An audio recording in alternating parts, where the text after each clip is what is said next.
Do not ask me to answer yes or no. You are not an investigator. Mr. Chair, noong October 28, sinabi ni dating Pangulong Duterte under oath sa harap ng Senado, and I quote, I and I alone take full legal responsibility sa lahat na nagawa ng mga pulis. Pursuant to my order, ako ang managot. At ako ang makulong. Huwag yung pulis na sumunod sa order ko. Ang tanong natin, Mr. Chair, the families of innocent extrajudicial killing victims are present. Yun po yung pinagsalita nyo kanina. So can the former president look them in the eyes and say once more that he takes full legal responsibility for the deaths of their loved ones, Mr. Chair?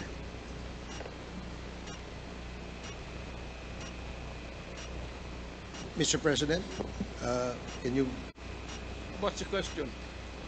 what is the question? Can you repeat the question? Mr. Chair, sinabi niya po na full responsibility. So, Mr. Chair, totoo ba yan? Correct. Very correct. Since I was a president, and there was this, until now, serious problem about drugs, I had to issue or make a policy statement about drugs. At all that happened, yung nangyari pursuant to my order to stop the drug problem in this country, akin yun. Akin yun. Ako ang nagbigay ng order kasi ginawa nila illegal or legal, akin yun. Thank you, Mr. Chair. I take full responsibility for it. Thank you, Mr. Chair. Yun po yung tanong ko. Yung families of innocent extrajudicial killings, kayo din. File the case in court. Mr. Walang Chair. problema. Nandiyan ang korte. Yes, Mr. Chair. Second question ko. Responsable kayo kasi polisiya nyo yon. Kumbaga, tatak Duterte. Dahil polisiya nyo rin yan, tama ba? Sa Davao. Nung nasa Davao pa kayo. Tama ba na tawagin po itong Davao model or Davao style? Mr. Chair? I cannot control the semantics. Mr. Chair, yes or no? Davao style. Do not ask me to answer yes or no. You are not an investigator. Mr. Chair, tayo po ay nasa investigasyon kasalukuyan, Yes, Mr. but you Chair. are not an investigator. Why are you asking me to answer Mr. yes Chair, or no? tinatanong ko lang naman.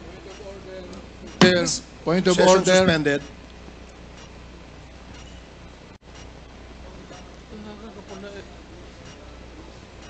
Point of order, Mr. Chair. Ano ka, police? Point of order, Mr. Chair. The session is suspended for the meantime, so please, let's take time to calm things down, okay? Para ho maayos ang ating hearing sa ngayon.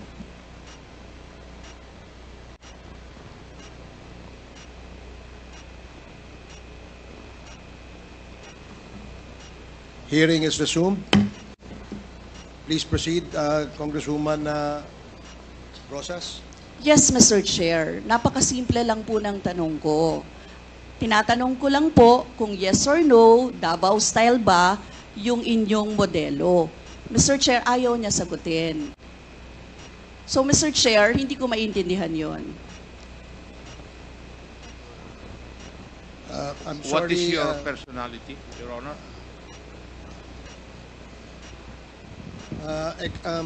if I may, Secretary Bello, we normally, the committee does not allow the counsel of the witness to speak because the role of the counsel is limited only to counseling his client on his rights. Hanggang doon lamang po. But we cannot ask you to answer any questions that will be asked by any of the members. And that is what Thank you, is Your in the Honor. rules. Thank you, Your Honor. Actually, I'm not answering the question of Congresswoman Rosas, Your Honor.